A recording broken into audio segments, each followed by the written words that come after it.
Assalamualaikum warahmatullahi wabarakatuh. Salam kepo. Seperti kita ketahui bersama, sekarang ini kita sudah masuk tanggal di akhir-akhir bulan Mei. Ini sudah tanggal 31 Mei. Besok sudah tanggal 1 Juni.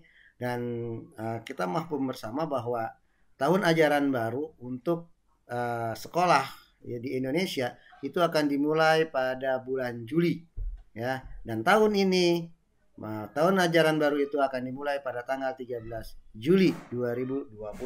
Nah, dalam situasi yang seperti sekarang ini di mana wabah corona masih belum meninggalkan Indonesia, virus-virus COVID-19 masih banyak yang bertebaran di Indonesia ya.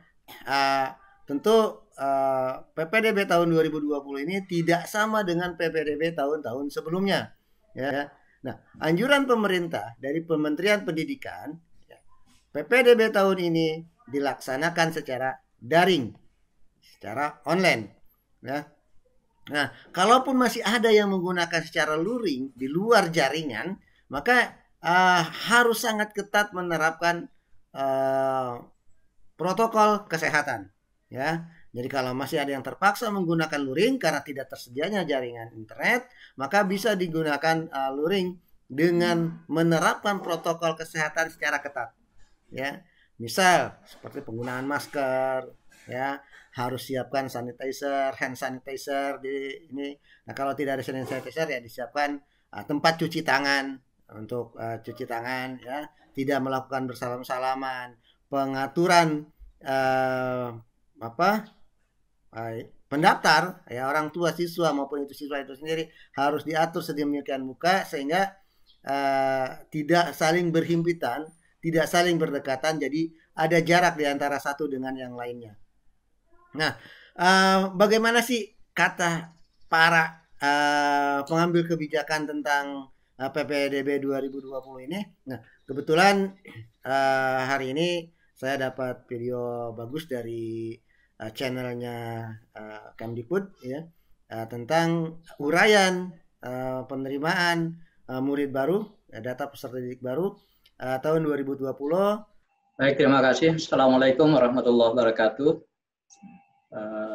Bu Evi, selaku tuan rumah, Bu Katarina, yang selama ini selalu mengawal masalah PPDB, dan teman-teman semuanya dari Biro, dari Kemdikbud, dan semua wartawan yang hadir pada saat ini.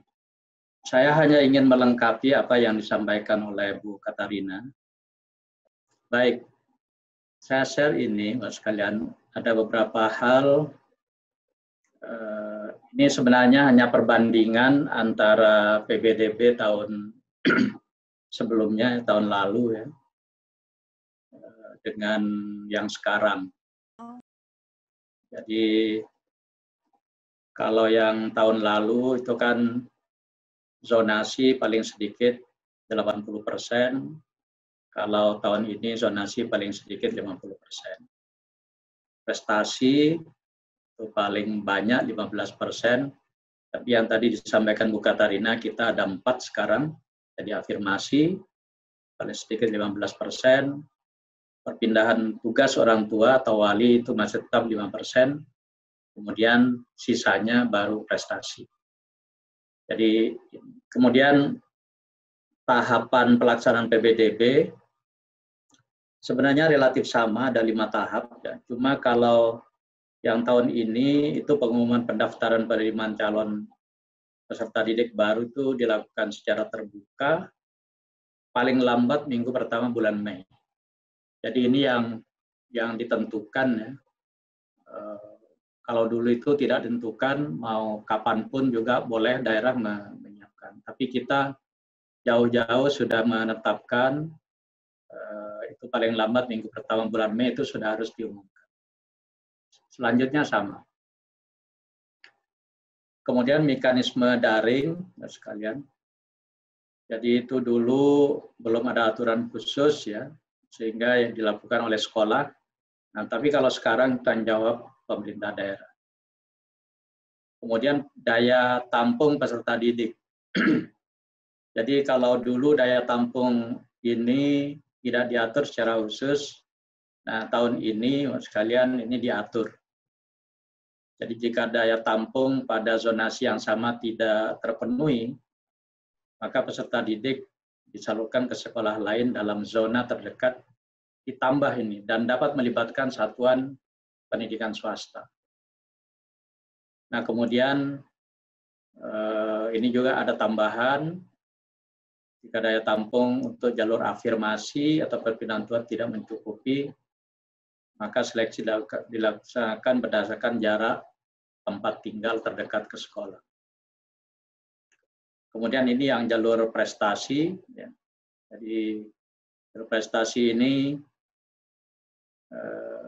jika untuk jalur prestasi tidak mencukupi, maka seleksi dilakukan dengan penentuan pemeringkatan nilai prestasi oleh sekolah.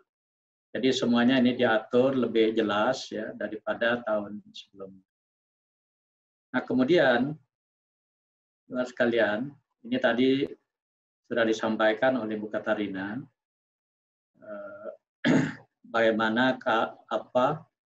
PPDB pada masa pandemik ini memang didorong secara daring, secara online. Tetapi kalau terpaksa tidak bisa secara daring, maka bisa menggunakan luring, luar jaringan, tetapi tetap mengikuti protokol kesehatan secara ketat. Kemudian jalur prestasi seperti apa, ini yang paling banyak digunakan karena UN sudah tidak ada, dan seterusnya. Maka jalur prestasi itu didasarkan pada akumulasi nilai rapor selama 5 semester terakhir. Atau prestasi akademik dan non-akademik di luar rapor. Nah, kemudian yang berikutnya Pusdatin ini memang diminta untuk menyediakan bantuan teknis bagi daerah yang memerlukan mekanisme PPDB daring. Nah, untuk sementara ini yang dilayani ini fokus ke kabupaten kota, jadi SD dan SMP. Karena yang provinsi ini relatif sudah online ya, sudah daring selama ini. Nah sekarang sekalian, sebenarnya berapa sih kira-kira jumlah siswa dan daya tampung PPDB tahun pelajaran tahun ini? Jadi kalau PAUD tahun ini itu kira-kira yang sudah pindah ke SD itu sekitar 2,3 juta. Jadi kemungkinan PAUD ini estimasinya itu 2,3 lebih, kira-kira seperti itu. Walaupun sekarang ada keluhan dari Himpaudi ya, katanya kemungkinan yang daftar PAUD ini semakin berkurang karena banyak orang tua yang tidak bisa melakukan PJJ, pembelajaran jarak jauh nantinya ya, kalau ini masih wabah ini terus terjangkit dan menyebar. Kemudian SD ini yang lulus sekitar 4,1 juta ya. Sedangkan proyeksinya nanti ini hampir sama karena memang SD itu inputnya tidak relatif tidak menanjak. Jadi kira-kira 4,1 juta ini proyeksi siswa baru. Kemudian daya tampungnya kita cukup banyak ya, 5,1 juta. Jadi saya kira nggak ada masalah dengan daya tampung ini. SMP juga sama, jadi daya tampungnya itu masih melebihi dari proyeksi jumlah siswa yang akan masuk. Jadi 3,4 juta proyeksi siswa yang akan masuk, kemudian 3,6 juta atau 3,7 juta itu daya tampung. SMA, SMK juga sama, sekalian. 3,4 jutaan kira-kira yang akan masuk, daya tampung 4 juta. Sehingga kalau dikalkulasi semuanya tahun ini kira-kira SD, SMP, SMA itu kira-kira 11 jutaan yang akan masuk ke sekolah kita. Nah sekarang ya sekalian, ini data yang kami himpun dari tim perwalian yang kami siapkan di setiap daerah. Yang sudah menerbitkan kebijakan PBDB, jadi yang sudah menerbitkan Juknis oleh Pemda, ini dari 514 kabupaten kota, itu ada 317 kabupaten kota. 197 kami masih terus menunggu, dan ini umumnya berada di Indonesia Timur, yang kami tetap terus tunggu sampai pertengahan bulan Juni kira-kira. Kemudian yang bisa melaksanakan PBDB secara daring, secara online, ini juga tidak sampai separuhnya ya, 221 kabupaten kota. Selebihnya ini masih daring. Masih luar jaringan ya. Luar jaringan, tetapi ada 197 yang kami masih tunggu, itu apakah daring atau luring. Kemudian ada 177 kabupaten kota ini yang dibantu sistem PBDB daringnya itu oleh Pusdatin. Jadi cukup banyak yang kita bantu. Nah ini kalau tingkat provinsi untuk SMA SMK, 14 provinsi semuanya sudah PBDB secara daring.